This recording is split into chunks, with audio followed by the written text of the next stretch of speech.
But the Nibelung Saga, which is kind of, it's UNESCO World Document Heritage. It's a German-speaking saga that has been handed over mouth to mouth and written down somewhere around the 13th century. Over a few centuries, and it's actually a German piece of literature. So it has been done before, obviously, but it's also a story that is connected in all kinds of ways with more recent German history.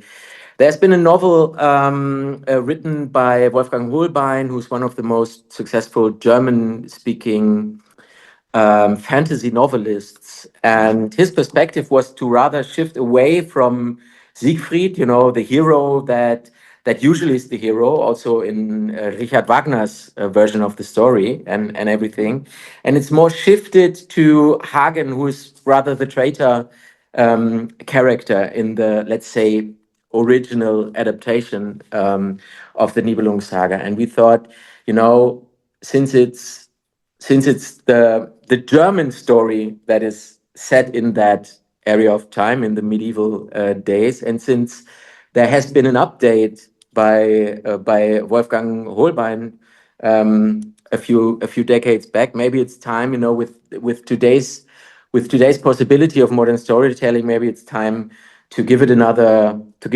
shot and do an actual new iteration of the Nibelung Saga for hopefully a larger modern series audience. I agree, because today we have so many TV shows with the historical vision, like Vikings, like The Last Kingdom. Besides, of course, Game of Thrones.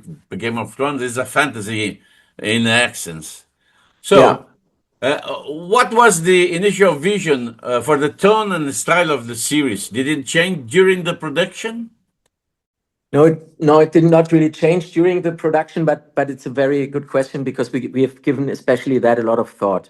When we started working on the show, it was absolutely clear that there is a show like Game of Thrones, and that this show is not only insanely successful, but also has become, during the course of 8 seasons, has become extremely, expensive.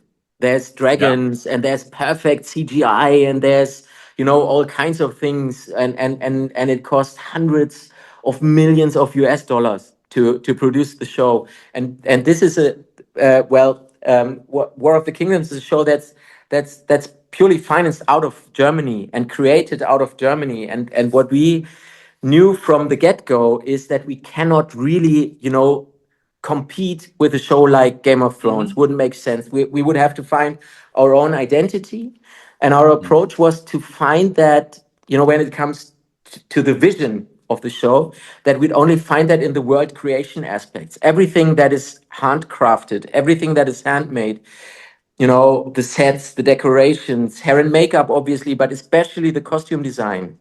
That was something that we really spent a lot of time and money in. And obviously casting. We put together a cast that is not very typical of a German show, with cast members from the Netherlands, from Denmark, from Austria, from Germany, from, everywhere over Europe. We try to put up something that is not instantly identifiable as a German show, even though we intended to do a German show that, in the best of worlds, can compete with, like you mentioned, US and Anglo-American standards.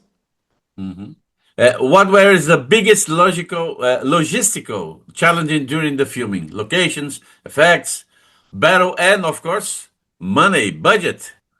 Yeah, that's the most difficult. That has been the most difficult part, actually.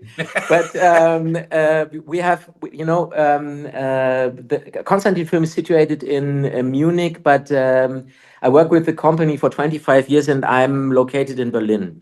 And Berlin is only 4-hour drive from the city of Prague with wonderful Barrandov Studios, where we shot the show, and we got the chance. We have a fellow company there that we've been working for 20 years or so together with, and we had the chance to basically spend all summer and then all all the time of preparation and building the sets, and we got the chance to spend that there and pass our time there, and we had a lot of we had much time to give a lot of thought to detail. The most complicated logistic part, besides financing the show, was probably there's a part of the show that's shot in Iceland, and doing everything, all of that, creating a world, doing all of that complicated costume, world creation kind of stuff, and going back and forth to Iceland for filming. For kind of an episode or so. That was and we had that Iceland part in the last part of the principal photography. So when everybody already had like 80 days of shooting under their belt or something like that, that's when we went to Iceland, and that was, yeah, let's just call it a challenge. Very cold out there. It is very cold out there, but it also looks very cool to stay with the picture. Cool. What the series conceived from the beginning for international export? Yeah. Ah. Yeah, it was. It was because of course it always makes sense when you produce a show to have your local market in your head, because they'll always be the first ones you would have to convince of your show, always.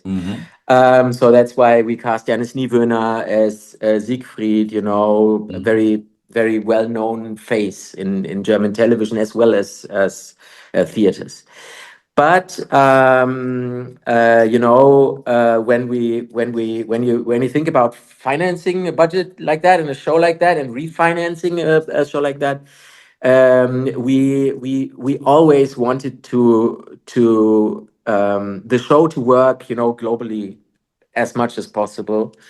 And so we cast, like I said, from different European countries.